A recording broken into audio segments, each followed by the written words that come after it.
Do educate friends, then do the rest. Hello everyone, this is Sapna Singh and welcome to the channel Do Educate.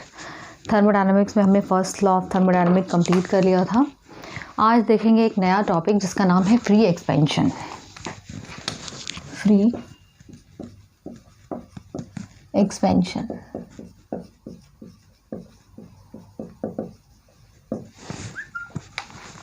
Free expansion जैसे कि नाम से समझ में आ रहा होगा, फ्रीली एक्सपैंड करना, किसी भी फ्लूइड का फ्रीली एक्सपैंड करना इज़ कॉल्ड फ्री एक्सपेंशन.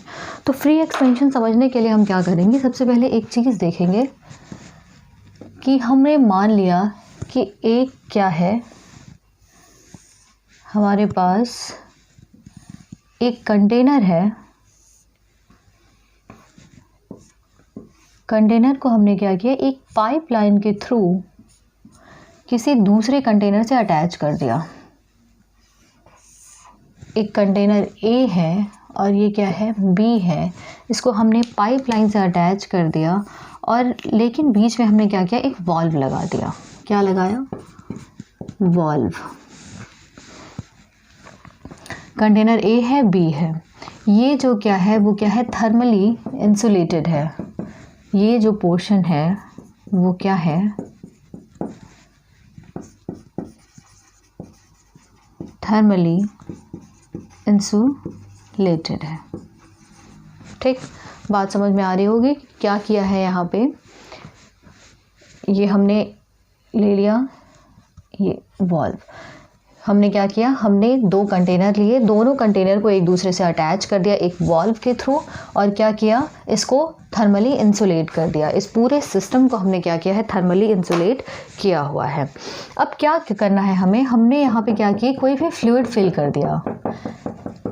ए वाले कंटेनर में हमने क्या किया, कोई भी फ्लूइड फिल कर दिया. फ्लूइड फिल किया हुआ है लेकिन यहाँ पे वाल्व जो है वो क्या है, वो क्लोज है.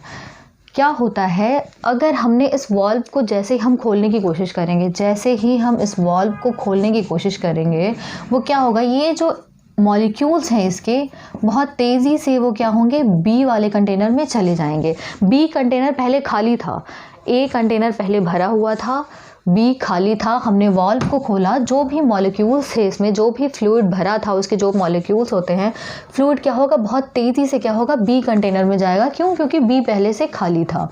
जब बी की तरफ ये सारे जाएंगे तो क्या होगा, इसका जो प्रेशर था, ए का जो प्रेशर था, ए का प्रेशर पहले माना पी था, तो बाद में क्या हो जाएगा, पी इसका घट जाएगा. क्यों, क्योंकि क्या हो रहा है, जो फ्लूइड है, फ्लूइड दूसरे साइड दूसरे कंटेनर में भी तो ट्रांसफ़र हो रहा है. पहले इसमें था, बाद में क्या हुआ, सारा तो नहीं कह सकते, वो क्या हुआ कि जितना वो हो सकता था उतना बी कंटेनर में चला गया. तो बाद में ए में जो प्रेशर था, ए में जो फ्लूइड का प्रेशर था ए कंटेनर में, वो क्या होगा, वो रिड्यूस हो जाएगा. ये कहना ये चाहते हैं कि अगर कोई खाली है, कोई खाली स्पेस है और यहाँ पे क्या हुआ, ये भरा हुआ है, वाल्व को हम खोलेंगे तो बहुत तेज़ी से यहाँ पे आएगा. तेज़ी से आने के बाद क्या होगा, ये जो प्रोसेस होता है, ये प्रोसेस हाईली इरिवर्सिबल प्रोसेस है. वो क्या है, हाईली इरिवर्सिबल प्रोसेस है. इरिवर्सिबल प्रोसेस है. फ्री एक्सपेंशन क्या है, हाईली इरिवर्सिबल प्रोसेस है. तो इसमें ये है कि इंसुलेटेड है, थर्मली इंसुलेटेड है और वाल्व को हमने खोला, एटम्स जो होंगे, जो मॉलिक्यूल्स होंगे, वो बी में ट्रांसफ़र हो गए. अब यहाँ पे अगर फर्स्ट लॉ ऑफ थर्मोडायनामिक्स को हम लगाएं तो क्या होता है, D Q is equals to D U plus D W. अब एक बात बताओ, थर्मली इंसुलेटेड है, इट मीन्स कि यहाँ पे जो डी क्यू की वैल्यू होगी वो क्या हो जाएगी, ज़ीरो हो जाएगी.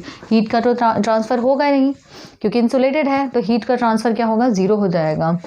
डी डब्ल्यू की बात करें यहाँ पे, तो एक बात बताओ, क्या कोई वर्क डन हो रहा है यहाँ पे? वर्क डन कब होता है, जब बाउंड्री मूव करती है. आपको अच्छे से पता है कि वर्क डन तब होगा, हम किसी चीज़ पे फोर्स भी लगाते हैं. इस चीज़ पे अगर मैं फोर्स लगा रही हूँ, अगर ये डिस्प्लेस नहीं हो रहा है, इट मीन्स कि हम कोई काम नहीं कर रहे हैं. अगर हमने इसको धक्का लगाया और ये यहीं पे रह गया, यहीं पे है, तो इट मीन्स कि हमारा जो एफर्ट है वो क्या है, ज़ीरो है. हमारे हमारा जो एफर्ट होगा वो वहाँ पे ज़ीरो होगा। लेकिन अगर ये डिस्प्लेस हो गया, यहाँ पे ये इस तरीके से हमने इसको हल्का सा पुश किया और ये आगे चला गया, इट मीन्स कि फोर्स इनटू डिस्टेंस वो क्या होगा, वर्क डन होगा। मतलब बाउंड्री जो है वो मूव करनी चाहिए। यहाँ पे क्या कोई बाउंड्री मूव कर रही है? वेसल 1 है, ये वेसल 2 है, सारा कुछ इंसुलेटेड है, कोई दिक्कत वाली बात नहीं है, सिर्फ मॉलिक्यूल्स इधर उधर जा रहे हैं। ठीक, तो यहाँ पे जब बाउंड्री मूव नहीं कर रही है तो वर्क डन की वैल्यू भी क्या हो जाएगी, 0 हो जाएगी। बात समझ में आ रही होगी। dq 0 हो गया, dw 0 हो गया। तो अगर इस चीज़ को हम इस इक्वेशन में लिखें, फर्स्ट लॉ ऑफ थर्मोडायनेमिक्स में अप्लाई करें इस इक्वेशन को, तो dq is 0, dw is 0। It means कि क्या आएगा, du इज इक्वल्स टू क्या निकल के आएगा, 0। du हमें पता है क्या होता है, mcv T2 minus T1 is equals to 0। तो क्या हो जाएगा, T2 minus T1 is equals to 0। It means कि T2 इज इक्वल्स टू क्या निकल के आएगा, T1। इट मीन्स कि फ्री एक्सपेंशन प्रोसेस में जो इनिशियल टेम्परेचर होगा उस फ्लूइड का, वो क्या होगा, फाइनल टेम्परेचर होगा। इट मीन्स कि क्या है, फ्री एक्सपेंशन प्रोसेस में T1 is equals to T2 होगा। फ्री एक्सपेंशन के प्रोसेस में हमेशा हमें याद रखना है कि T1 is equals to T2 होगा, या फिर T2 इज इक्वल्स टू क्या होगा, T1 होगा। अब क्वेश्चन कैसे पूछे जाते हैं इसमें, फ्री एक्सपेंशन में, पहला फ्री एक्सपेंशन में टेम्परेचर बताओ, पहला क्वेश्चन ये हो गया, T1 is equals to T2, ये क्या हो गया, पहला क्वेश्चन हो गया। दूसरा क्वेश्चन क्या होता है, फ्री एक्सपेंशन में आप बताओ वर्क डन कितना होता है। तो वर्क डन जो होगा फ्री एक्सपेंशन प्रोसेस में, ये क्या होगा, 0 होगा। ये आपका दूसरा क्वेश्चन हो गया। तीसरा, अगर इंसुलेटेड है तो Q की वैल्यू क्या होगी, 0 होगी। ये क्या होगा, आपका तीसरा क्वेश्चन बन गया। फिर उसके बाद एक क्वेश्चन और क्या बन सकता है यहाँ पे, फ्री एक्सपेंशन में ये कौन सा प्रोसेस होता है, ये हाईली इरिवर्सिबल प्रोसेस है, इरिवर्सिबल प्रोसेस है। ये कौन सा क्वेश्चन बन गया, आपका चौथा क्वेश्चन बन गया। ये तो छोटे छोटे क्वेश्चन बन गया कि फ्री एक्सपेंशन से कैसे क्वेश्चन बनते हैं। क्या हुआ, टेम्परेचर सेम होगा, इनिशियल और फाइनल टेम्परेचर सेम होगा। ये याद रखना है कि इनिशियल और फाइनल टेम्परेचर सेम होगा, ऐसा नहीं कि हर जगह ही टेम्परेचर सेम होगा।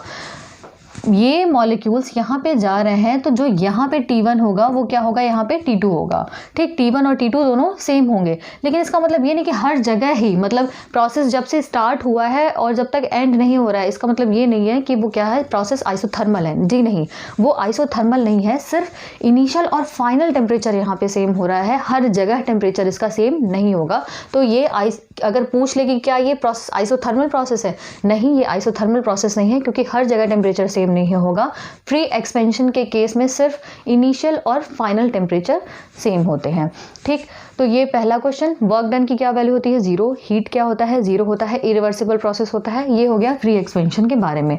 अब थोड़ा सा अगर लंबा क्वेश्चन पूछ लिया, ये तो एक नंबर के क्वेश्चन हो गया, थोड़ा सा लंबा अगर क्वेश्चन पूछ लिया तो वो क्या पूछ सकता है फ्री एक्सपेंशन में। कई बार क्या होता है कि 2 वेसल दे देंगे, कि 2 वेसल देने के बाद ये कह देंगे कि जैसे यहाँ पे एक वेसल और ये दूसरा वेसल, और बोल दिया यहाँ पे फ्री एक्सपेंशन हो रहा है। यहाँ पे P1 दे दिया, V1 दिया, T1 दिया, P2 V2 T2। ठीक, ये बता दिया यहाँ पे इसका प्रेशर, और प्रेशर P1 है पहले का, फर्स्ट जो है फर्स्ट कंटेनर, और ये है सेकंड कंटेनर। तो फर्स्ट कंटेनर का प्रेशर P1, वॉल्यूम V1 और टेम्परेचर T1 दे दिया, और सेकंड कंटेनर का प्रेशर P2, वॉल्यूम V2 और टेम्परेचर T2 दे दिया। अब यहाँ पे कह रहा है कि P1 की वैल्यू कुछ दी है इन्होंने, V1 की वैल्यू कुछ दी है इन्होंने, ठीक, और P2 की भी वैल्यू इन्होंने कुछ दे दी, और पूछ रहा है V2 निकालिए in case of free expansion. In case of free expansion, free expansion के केस में ये आपको P1, V1, P2 ये 3 वैल्यू दी हुई है, और बोल रहा है V2 निकालो। तो एक बात बताओ, यहाँ पे साफ साफ आपको एक इन्होंने नोटिस दे दिया है कि ये क्या है, ये फ्री एक्सपेंशन हो रहा है। तो फॉर्मूला हमें पता है, और बोला है कि आइडियल गैस है, आइडियल गैस है। क्या होता है कि हम इक्वेशंस को तभी अप्लाई कर सकते हैं जब कुछ कंडीशंस दी होती हैं। आइडियल गैस इक्वेशन हमें पता है क्या होती है, P1 V1।